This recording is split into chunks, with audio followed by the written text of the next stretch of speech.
Hello, আসসালামু আলাইকুম। আজ আবার ফিরে এসেছি রুই মাছ, সিমের বিচি, আলু দিয়ে ভুনা।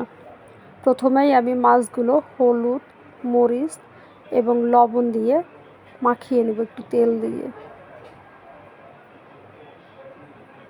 আলতোভাবে মাখিয়ে নিব।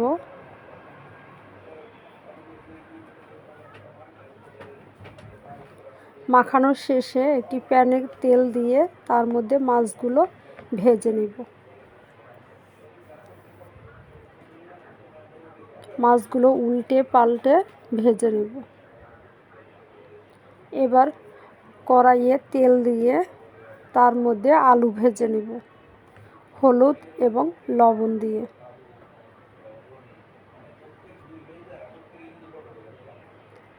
আলুটা ভাজা হয়ে গেছে। এবার তেলের মধ্যে তেজপাতা এবং জিরা দিয়ে পেঁয়াজ দিয়ে নাড়াচাড়া করে একটু ভাজি ভাজি করব।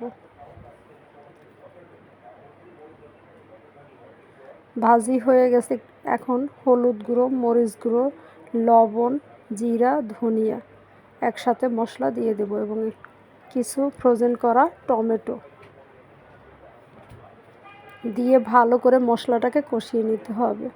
কিছু সময় ঢেকে রেখে ঢাকনা খুলে আবার সেটাকে নেড়ে চেড়ে দেব এবং আলু দিয়ে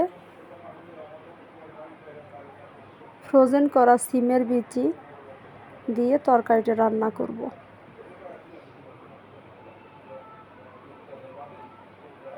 কষানো শেষ। হালকা কুসুম গরম পানি দিয়ে নেড়ে চেড়ে ঢেকে দিব।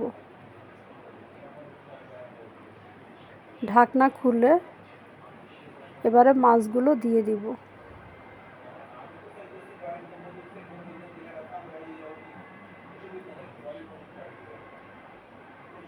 এবং কয়েকটি কাঁচামরিচ ফালি করে রাখা দিয়ে দিব। আবার একটু সময় ঢেকে উপর দিয়ে ধনেপাতা কুচি দিয়ে নামিয়ে ফেলব। সবার যদি ভালো লাগে তাহলে লাইক, শেয়ার, কমেন্টস করতে ভুলবেন না। আবার পরবর্তী ভিডিও নিয়ে আসবো, অপেক্ষায় থাকবেন।